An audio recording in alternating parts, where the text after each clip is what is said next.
Mesdames et messieurs, bonjour. C'est l'heure du journal. La République démocratique du Congo entre dans la course à la tête de l'Organisation internationale de la francophonie.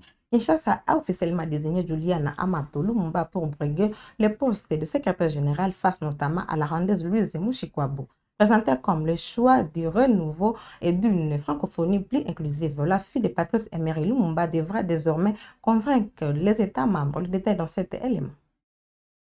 Dans un communiqué rendu public par le ministère de la Communication et des Médias, Kinshasa annonce la désignation de Juliana Amato Lumumba pour briguer la tête de l'Organisation internationale de la francophonie. Cette décision traduit selon le gouvernement la volonté de Kinshasa de contribuer activement au nouveau et au rayonnement de l'espace francophone. Fille de l'ancien Premier ministre Emery Patrice Lumumba, figure historique de l'indépendance congolaise, Juliana Amato Lumumba affiche un parcours de plus de 30 ans au croisement de la gouvernance publique, de la diplomatie culturelle et de la coopération internationale. Elle a occupé les fonctions de vice-ministre puis de ministre de la Culture entre 1996 et 2001 avant d'exercer de 2007 à 2015 comme secrétaire général de l'Union des chambres de commerce africaine au cœur. Le communiqué souligne également son engagement en faveur d'une francophonie plus moderne, inclusive et solidaire, attentive aux réalités des peuples. Son action en faveur de la promotion des femmes et des jeunes ainsi que sa maîtrise de plusieurs langues,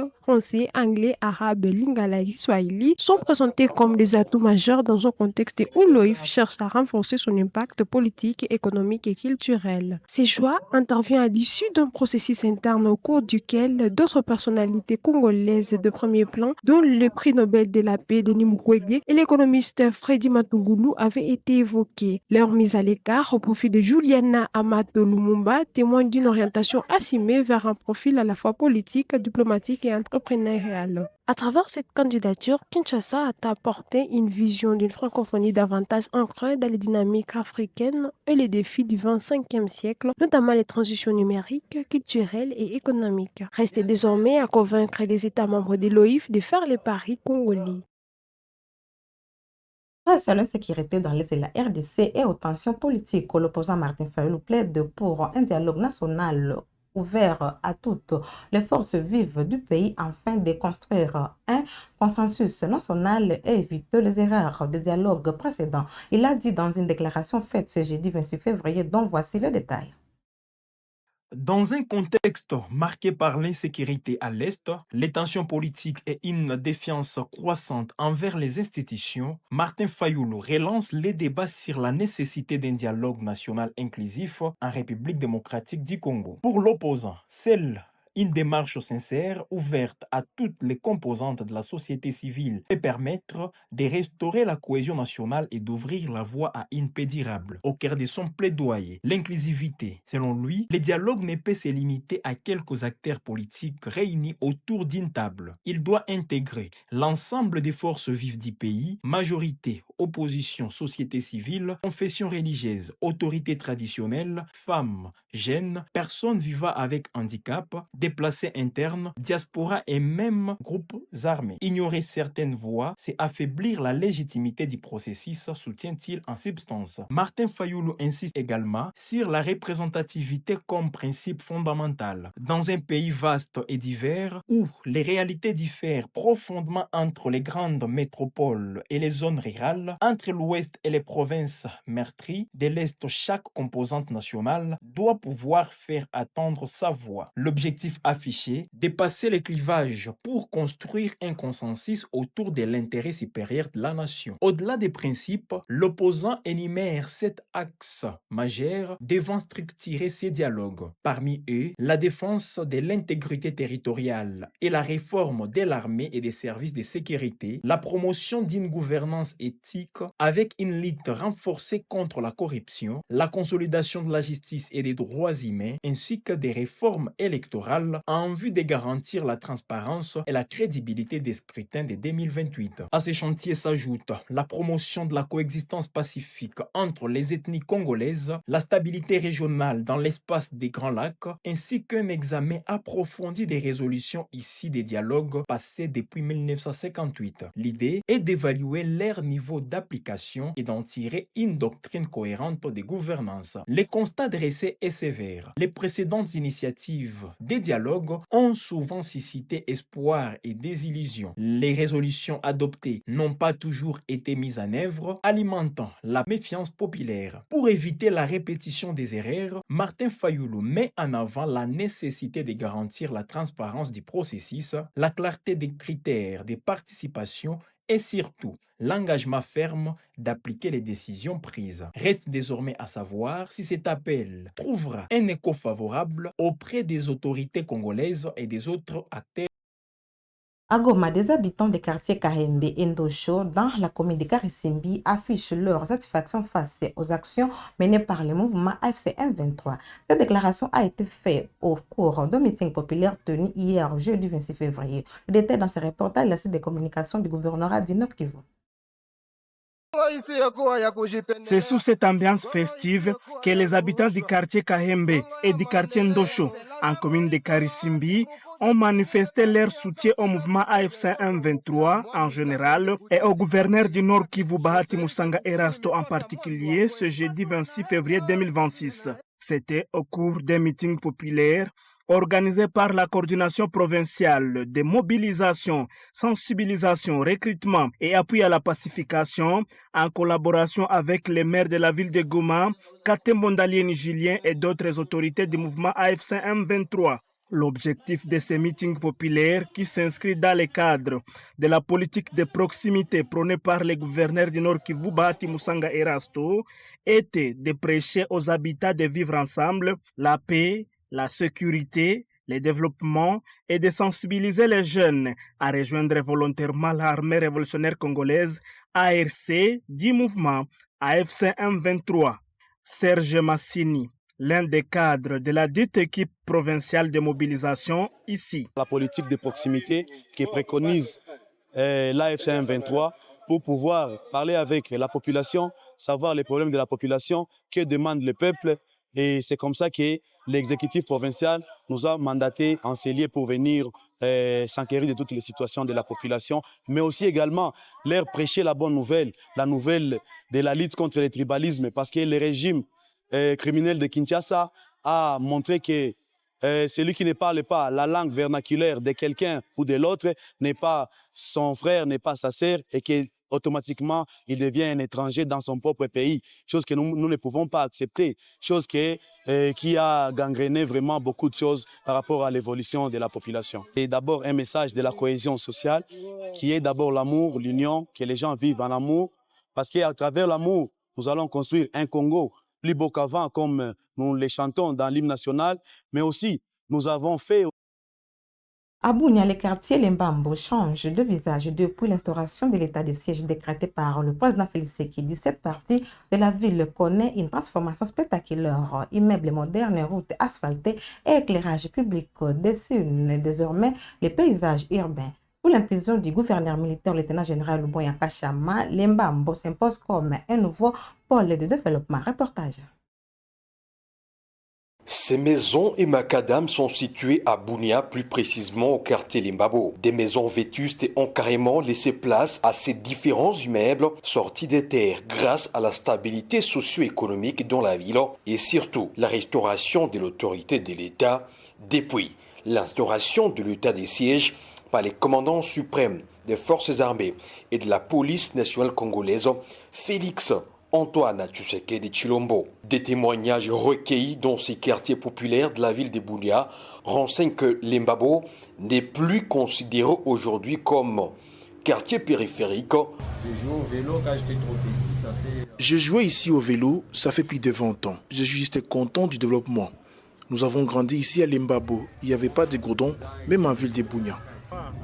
À travers ces goudrons, il n'y a plus la poussière, même pas la boue à Limbabo. Une autre façade qui enjolive davantage ces quartiers de la ville de Bunia est l'asphalte couplé à l'éclairage public. Des innovations qui ont valu des éloges au gouvernement militaire de l'Ituri, le lieutenant-général Luboya Kachama Johnny, qui a donné à ces quartiers ses lettres de noblesse. Auparavant, il n'y avait pas la lumière. On fermait nos activités un peu tôt. Depuis l'arrivée de la lumière, ça va. Nous disons merci aux autorités. Cette transformation rapide redonne espoir même aux personnes du troisième âge, ici à Limbabo. Cependant, en dépit de ces avancées significatives, certains défis persistent. Les habitants soulignent notamment l'insuffisance de passerelles et autres infrastructures de liaison pour faciliter l'accès au centre-ville. Pour les ponts qui relient Nyakasanza et Limbabo, qu'on nous aide vraiment à la réhabilitation car il y a trop de circulation ici. Pour les ponts Tibassimon, souvent ça déborde d'eau. Nous plaidons vraiment pour sa réhabilitation. Limbabo allonge ainsi la liste des quartiers ayant connu une métamorphose exceptionnelle grâce au leadership du lieutenant-général Luboyanka Chamadjoni, gouverneur militaire et également commandant des opérations à Nituri. Une semaine après la signature de son partenariat avec la Banque centrale du Congo pour la constitution de réserve en or monétaire, DRC Gold Trading SA a présenté son tout premier lot de lingots destinés à renforcer la réserve nationale. L'annonce a été faite par son directeur général Joseph Kazibaziba Maombi lors de l'inauguration de la nouvelle succursale de l'entreprise à Lubumbashi, en présence du ministre des Mines Louis Watoum Kabamba et du gouverneur intérimaire Dio Katanga Martin Kazembe. Reportage. Une société publique qui opère dans l'or ne pouvait pas se contenter d'une simple plaque à l'entrée. DRC Gold Trading SA frappe fort à Lubumbashi. Nouveau siège, nouvelle stature, une double villa au design résolument futuriste, inaugurée ce jeudi par le ministre des Mines. Le décor est planté, le message est clair. Ici, on joue dans la cour des grands. J'engage solennellement les services techniques du ministère des Mines, le SAIMAP, le CEC, l'inspection générale des mines, les services provinciaux compétents et ceux des services de sécurité non seulement à assurer que l'exigence ci-dessus est exécutée, mais aussi à apporter un concours total, coordonné et permanent à la mission assignée à DRC Gold Trading SA. Derrière l'esthétique, une stratégie. Pensée dans la vision du chef de l'État, l'entreprise s'attaque à un nerf sensible de l'économie nationale. Tracer l'or artisanal, assécher la contrebande et bâtir des véritables réserves d'or monétaire. Maître Joseph Kazibaziba Maombi, directeur général, le martèle. En 3 ans, les lignes ont bougé. Avant 2023, la République démocratique du Congo ne parvenait à exporter officiellement qu'environ 25 à 100 kg d'or artisanal par an. Malgré un potentiel largement reconnu, pendant ce temps, d'importantes quantités, estimées à plus de 75 tonnes pour une valeur supérieure à 10 milliards de dollars, quittaient le territoire national par des circuits frauduleux, généralement au profit de certains voisins vérins. En 3 ans d'activité, DRC Gold Trading a permis de canaliser plus de 10 tonnes d'or dans le circuit officiel, générant des rapatriements de devises de plus de 1,5 milliard de dollars par voie bancaire. Et les résultats suivent. Quelques jours seulement après la signature du contrat avec la Banque centrale, un premier lot de lingots est déjà prêt. Du concret, pas de promesses. Lubumbashi devient ainsi la 10e succursale d'un réseau en pleine expansion. Je ne saurais clore mon propos sans inviter de manière solennelle tous les exploitants, artisanaux, négociants et détenteurs de petites mines à travailler avec DRC Gold Trading SA. C'est une voie excellente et sûre pour valoriser leur production sans trucage, débalance ni d'évaluation indue. Prochaine étape, Mbujima et Kinshasa. Objectif affiché par Joseph Kazibaziba, capter 16 tonnes d'or en 2026. Une ambition assumée. Dans le secteur aurifère, DRC Gold ne cherche plus sa place, mais elle s'impose désormais. Clôturons ces actualités à Kinshasa. La lutte contre l'insalubrité s'est en suffit. Le directeur général et administratif intérim de la régie de gestion des déchets de Kinshasa, Rejedek Joe Kande, a été reçu hier jeudi par le procureur de la République près le tribunal des grandes instances de Kinshasa Gombe, Issou Fankanga Edmond. Au cœur des échanges, le mécanisme des sanctions contre les contrevenants à quelques jours du lancement, le 2 mars prochain, du contrôle systématique des opérations d'évacuation des déchets dans les quartiers cliniques à Gombe, zone pilote retenue. Suivez ici les propos du DG Joe Kande. Comme vous le savez déjà, le 2 mars 2026, nous lançons l'implémentation du programme de gestion des déchets intégrés dans la ville de Kinshasa. Et nous commençons par le quartier clinique dans la commune de la Gombe. Ce quartier qui a été choisi comme zone pilote. Et ce programme consiste essentiellement au tri des déchets. Donc toutes les parcelles, tous ceux qui produisent des déchets doivent faire le tri déjà à la base, en séparant les déchets organiques, les déchets plastiques et les déchets inorganiques. Et tous ces déchets doivent être conditionnés dans des sacs poubelles colorés et estampillés au logo de la ville. Et la troisième chose, c'est que toutes ces parcelles, ces producteurs de déchets doivent signer un contrat avec une PME ou une société qui sera accréditée à cette zone-là pour l'enlèvement des déchets. Et enfin, la déventure. Donc, chaque occupant des parcelles doit nettoyer devant sa parcelle jusqu'à au moins 10 mètres à fond de rue. Ça, c'est la loi qui le dit même. Et tout ceci, c'est sous la vision de son Excellence, Monsieur le Président de la République, Félix-Antoine Tshisekedi Tshilombo, porté à travers le programme de Monsieur le Gouverneur de la ville de Kinshasa, le programme Kinshasa Ezobonga. Et c'est dans ce cadre que nous avons été reçus par le procureur et le tribunal de grande instance. Il nous a reçus dans ce cadre et il a mis à la disposition de la ville plusieurs magistrats points focaux qui vont suivre avec nous au jour le jour ce programme. Et puis, vous le savez bien, on peut beau faire la sensibilisation. On a fait même le porte-à-porte pour déposer les avis au public. On a sensibilisé suffisamment dans cette zone, mais on n'arrivera pas à obtenir les résultats escomptés sans la sanction. C'est pourquoi on a besoin du parquet pour nous prêter main forte par rapport à l'efficacité de ce programme. Et ensemble, avec les OPJ de la division urbaine de Lukunga, et le bourgmestre de la commune de la Gombe, le bourgmestre adjoint de la commune de la Gombe, le chef de quartier clinique qui est ici avec moi présent, et puis le chef de rue, nous allons faire le porte-à-porte pour un contrôle systématique dès le 2 mars 2026. C'est par cet élément que nous clôturons ces actualités, mesdames et messieurs. N'oubliez pas de vous abonner, de cliquer sur la cloche d'identification pour ne rien manquer sur votre chaîne Web Info Télévision. À la prochaine.